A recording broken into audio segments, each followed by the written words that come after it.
a coder, we have a musician, and those three guys are going to make the game. And the coder is going to produce it because he has the idea, and he found his artist and his musician. And all three of them are going to come up with the design ideas and everything, and they're going to make a game. All right, so.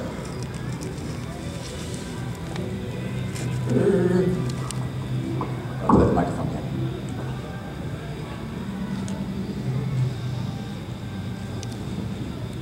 Week one, we made our design doc.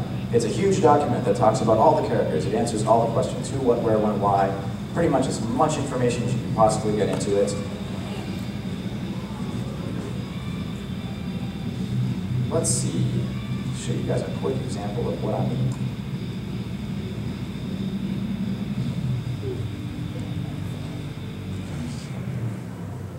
It's gonna cry because it's on the computer.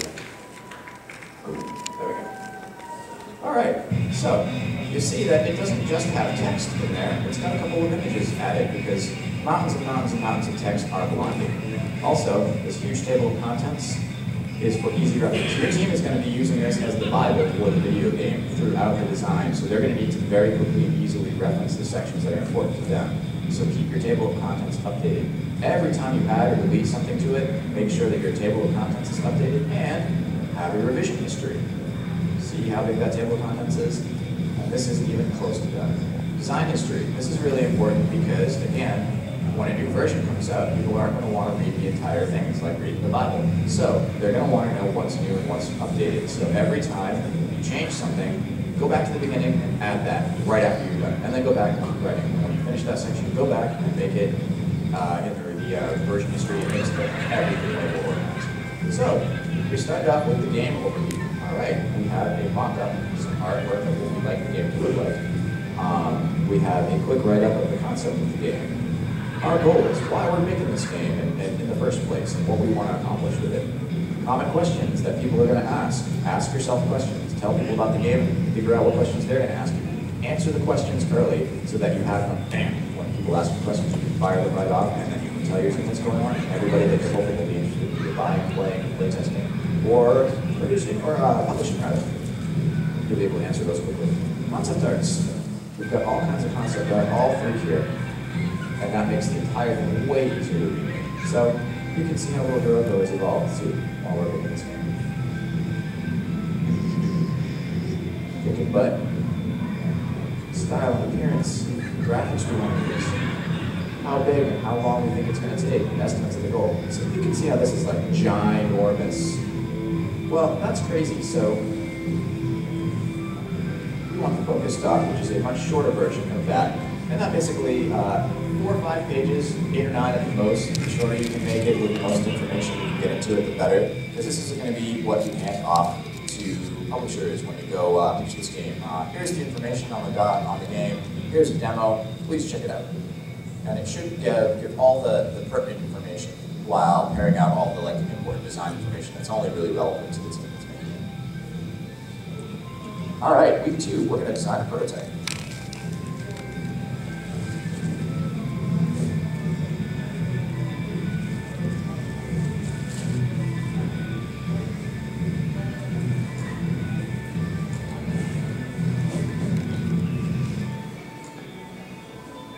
Dev kit here, so we're going to use it.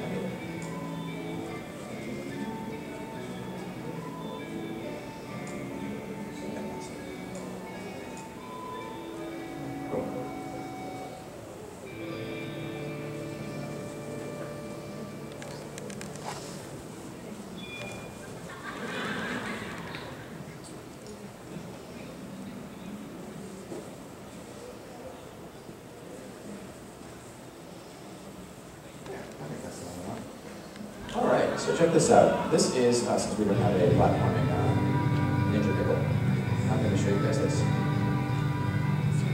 Can everybody see that, or do you want me to make it bigger somehow? Let's try this. What I'm about to show you is the prototype of a spaceship star shooter that we designed for the 3DS, called Starbuster.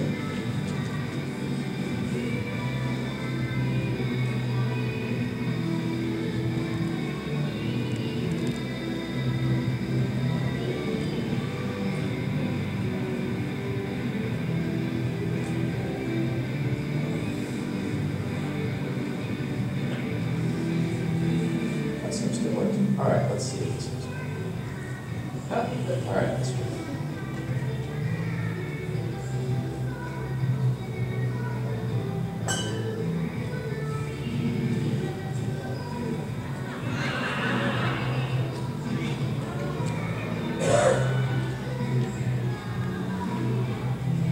There we go. Now we can see what's going on. All right, so what have we got going on here? Well, let's see. We've got a little spaceship. What we basically were going here for was, we like old school games, and there hasn't been a good Star Fox game in many, many years that's brand new. The ones that are new are kind of all range and then Quality Simulator. We want the old arcade Star Fox where like you're flying along and stuff's coming at you and you're like, oh god, dodge, dodge, dodge, do a barrel roll. So, we wanted to incorporate some of our own ideas into the genre and kind of pay homage to it. Right after we did the Star Fox, came up with a 3DS, which is kind of a bummer. But we accomplished what we were looking for. The first thing we needed to know is can we make an engine that has a spaceship that's flying through space? So we have our super textured floors with 111 and 222. We know that we can make a floor and we know we can change the texture. We've got some objects on the left, some buildings and things like that. We've got some targets, and we can fly.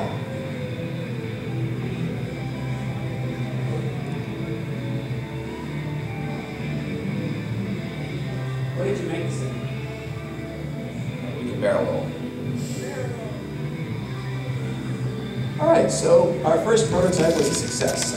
We designed this one actually in C#, and we realized pretty soon in that our level designers were going to need some sort of a way to make the levels more easily, so we designed a level editor out of Visual Basic. And that's because that's what our programmers were really good at. So one of the things you want to keep in mind is that you play to your strengths. If you're a good programmer in Java, make a game in Java. If you're not a good programmer, find somebody who's a good programmer. Right now, we use Unity 3D for almost all of our games. It's super awesome. It's based out of C#. It's easy to learn, and it ports to everything, just about. So that made life really easy for us. The one thing it doesn't port to is the 3DS. So we decided to write our own engine for it. And so we got something that's pretty cool. It doesn't look like much, but we can fly. There's some basic collision, as you saw, where I was like shooting missiles and they were hitting their targets and blowing up. We can totally fly through the floor, so there's like no floor collision whatsoever, but that's okay. We got a barrel roll out of it, that's a win. So week one, we have a prototype. We took our idea, we wrote out what we wanted, and we took the fun part of it, the flying arcade style, pared it down to that, and made that. So already we have something that's playable. It's suddenly a game. It goes from a graphic, like pictorial and text representation to something that's interactive. It's now a game, which is kind of rad. So let's see. All right, it's not a very fun game though, and there's not much to it, so we need to actually start making some levels. So we took our level designers and sat down with them and basically gave them the tools to use and said, what can you come up with? And that was basically me.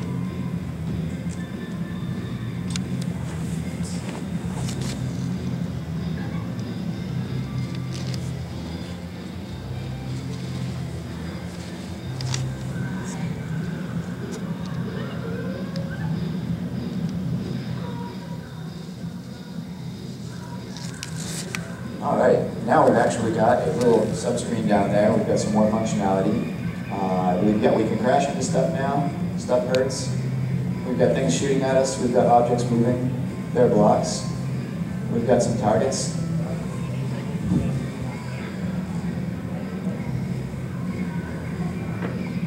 Now, what's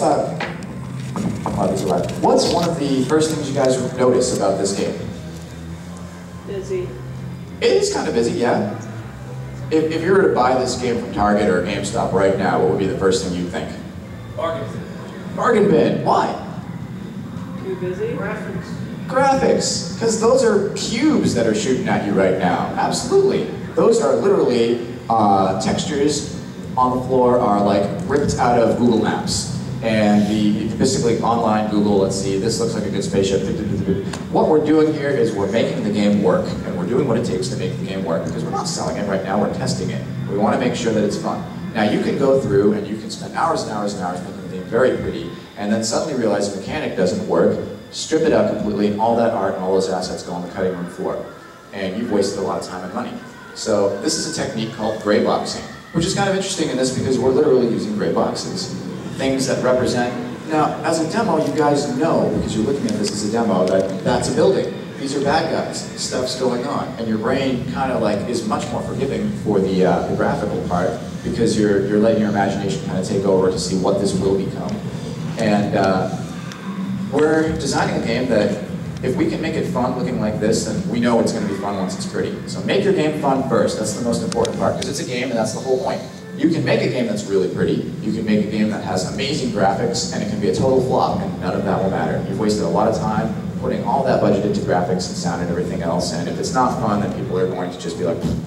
So, make your game fun first. Gray box it, come up with real loose art, real loose design, and make the game work the way you want, and find out if you can. And as you run into problems, then you start changing it.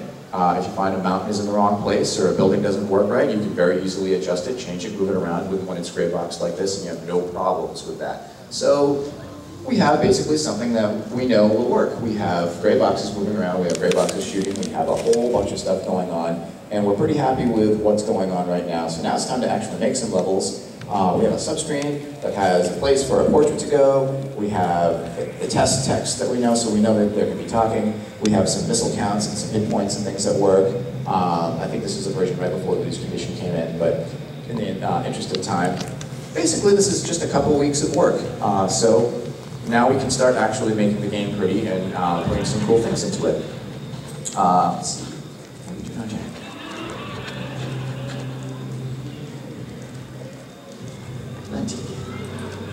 Does anybody have any questions up to this point? Because I'm kind of like, sure.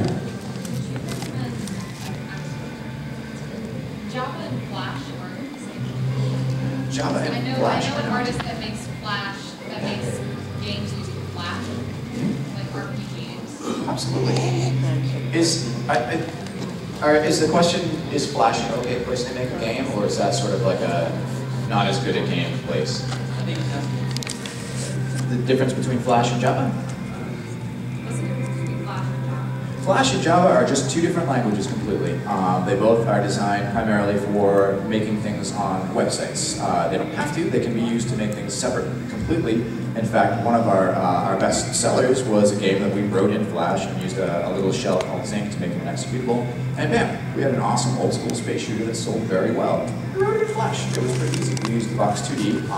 The reason we did that is because Flash was lightweight, and mostly it was partially because we wanted to see if we could we make an old school shooter that was console quality in Flash, to answer some questions for ourselves. But also, it was because we knew that it would handle everything that we needed it to, and it would do it the fastest and easiest way.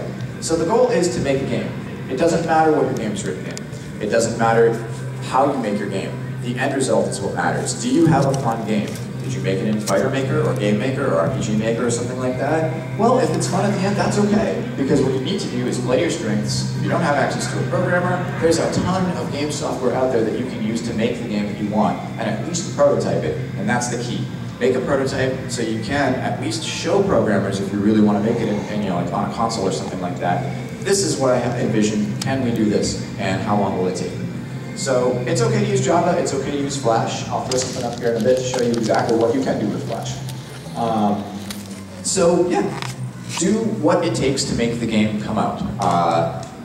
Use whatever art that you find online if you're not an artist. Use music from another game, rip sprites. There's a whole bunch of websites out there that have lots of resources for prototyping. Remember, this is not what we're going to sell. We're not going to sell the game with Google Maps, buildings, and floor textures, but we need to find out if we can make this quickly, and we don't want to waste time like making our artists do things that may not be used in the end result. So we're prototyping right now. Sure. How do you decide, like, at what point in the process do you decide, well, I knock out this target is 5 points, this one target is 10 points? And the second question is, if you're a perfectionist, how do you do this? I could not even put this up there because I want everything to be flawless. Absolutely. I'm actually putting this up there because it looks like crap.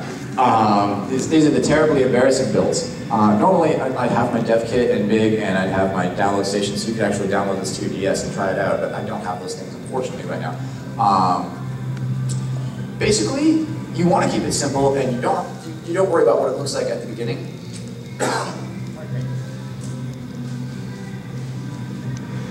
The point at which you start making it pretty is the point that it's fun and it feels like a game and it feels complete. You play it with your team, you play it with your friends, you get the play testers that we were talking about earlier together who want to check out your game. You take your embarrassing game to a con and say, hey, I made a game.